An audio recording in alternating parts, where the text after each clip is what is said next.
Hi folks, Buffin here with your Antifa News Briefa for October 28th, 2021. China and USA and Russia, but China has tested a hypersonic missile, or rocket, hypersonic rocket, because I think China says it's for space exploration. And of course, the concern from the Western world is that it's military. And we're the most military country on earth, America, but so you see military and everything. They were open about the testing. It wasn't like a secret test or anything.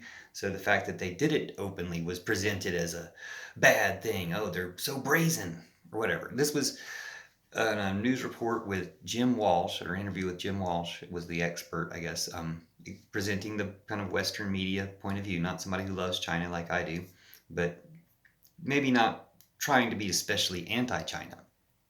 We have a problem with Joe Biden continuing Donald Trump's anti-China stuff. The only thing I can tell that Joe Biden's not as anti-China as Trump is the way he says China, because Trump said it like a kid, trying out a new swear word, or like he was taking a really hard crap. China.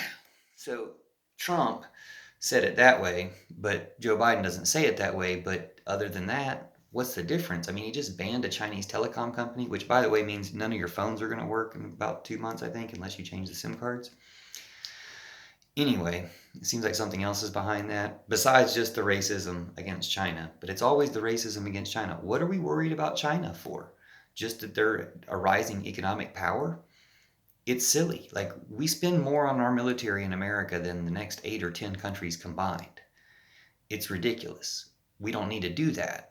But we also don't need to be just racistly afraid of some other country advancing. And China is advancing and doing well. Hopefully it'll advance into, green energy and not be burning coal or anything like that. But these are the problems that they enumerated are the reason why the USA has tensions with China right now, according to Jim Walsh, which is what I hear repeated quite often in our Western media. Taiwan, the South China Sea, and that's about it. And then he threw in there, General Mattis had to call China during the transition.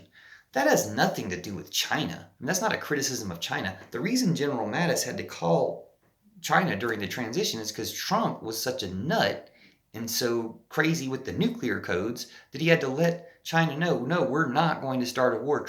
We're not going to let Trump start a war to stay in power, which Trump probably would have done. So that's why Mattis had to call him, not because of anything China was doing wrong. But let's go back to the other points. Taiwan. It's like saying, everybody get worried. USA is going to invade California. USA is going to invade Puerto Rico. Puerto Rico and California are already in the USA. Okay, so I don't know what they're throwing a fit about Taiwan for. It's probably just political in Taiwan. Don't see any threat there. I believe Taiwan benefits from being a part of China. I don't know. I don't know what's going on in South China Sea either. I do know that they've been making islands there, which seems both cool and dangerous. Like, if it's not environmentally sound to make your own homemade, man-made islands, maybe don't do that. But I don't know. I don't know how they're making these islands. It's like an impressive thing to be doing that maybe we're envious of because China's able to do things. China's able to reclaim desert that's been being made desert by ancient farming practices for 5,000-10,000 years. As those practices desertify the land, it spreads into a giant desert. But to reclaim that land, they've just been paying people to plant trees. I saw this on bioengineers.org, I think, or bioneers.org. A program about how years ago, how China had started paying people to just plant trees and reclaim desert. So hopefully, if they're building islands, they're doing it in an environmental way, like maybe building coral reefs and stuff too. That would be really cool if they're doing that. I don't know. But what's going on in the South China Sea? Well, I guess they're militarizing the South China Sea. Thanks to Jim Walsh, he reminded us that Hillary Clinton, I think in the 2016 presidential campaign, was saying she would encircle China with a ring of missiles. Which, well, what are you going to do if your opponent, if the most powerful military in the world is going to encircle you with missiles? Build islands outside of that area. or do other things to thwart that plan. But we didn't need to have that plan to begin with. Just like we don't need to be providing Australia with nuclear submarines, which has upset France. And I just saw recently on CGTN, the Chinese YouTube channel, France's diplomats meeting with President Xi or uh, Premier Xi, Prime Minister Xi. I'm sorry, I don't know his title, but Xi, meeting with him and looking friendly. And it's like, if you want to have an alliance between the UK and Australia and America, some type of ultra white supremacist alliance, because that's what seems to be the main bond there, is this kind of English white people, white supremacist idea in those countries. You're going to turn the rest of the world against you, and hopefully they'll help destroy white supremacy once and for all. Because we need to get rid of it here in USA.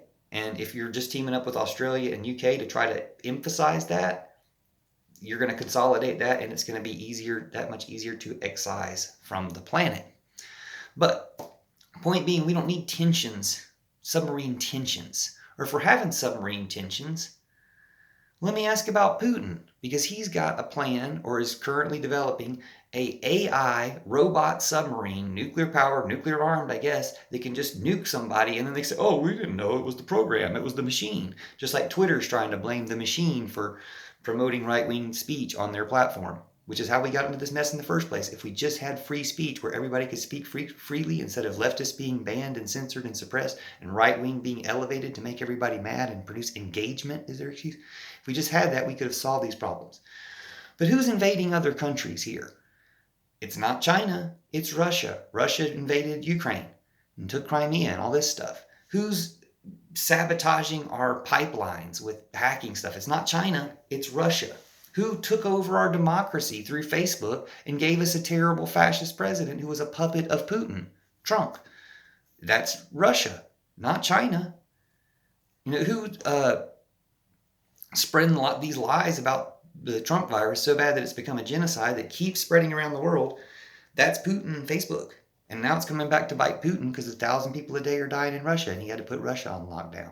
So these are stupid decisions by stupid people in power being treated like they're smart, and they're not. But when you get smart people in power doing smart things, we can do good things. But yeah, who's shooting down passenger planes with 300 people in it? And not China, that's Russia.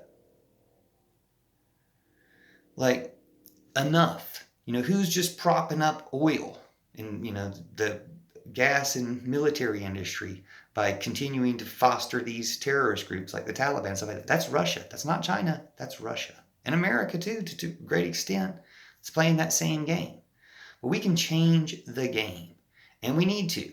So being worried about China's hypersonic rocket is not really a concern. China's doing space exploration. And from a comment that someone thankfully left me on my YouTube channel, thank you so much, China's doing it alone. China's like, we're going to get off this planet to another planet where you white supremacists from America can't mess with us, and we're not going to do it in collaboration with you. Man, it'd be so much better if we got rid of the white supremacy that made it so terrible so that we could collaborate with everybody. Then we could, work together on hypersonic rockets and work together on vaccines and work together on transitioning away from nuclear and fossil fuel power to completely green power. There's a lot better power sources than these dangerous ones. And nuclear, even for exploration or for other stuff, it's just an excuse to keep doing nuclear power. We can cut that out entirely. We don't need it. We've got much better power sources. We'd be able to use the power of the sun and other things much better if we just pursue that and put our resources in that direction. And we can do that with China, not against China. There is no against China. It's like Jesus. Jesus has no enemies. Jesus is, communist and Antifa, against evil, greedy forces. Greed is just a waste. We don't have time, or we can't deal with the efficiency. We don't with greed. We have to have efficiency to get things done to save this planet and save humanity. So let's do it. Let's do it with China. And thank you, China, for your patience with us. Please hear this message that we can work together, and many, hopefully soon, most of us in America will be demanding that from our leaders instead of what they want, which is trying to have confrontation to excuse further military spending. Let's cancel those submarines. Let's cancel military entirely, repurpose to green energy and rescue squad. See my books, The Art of Betrayal by God and The Book of Judas. That'll explain how we end war. Thank you. See you soon. Thanks for watching.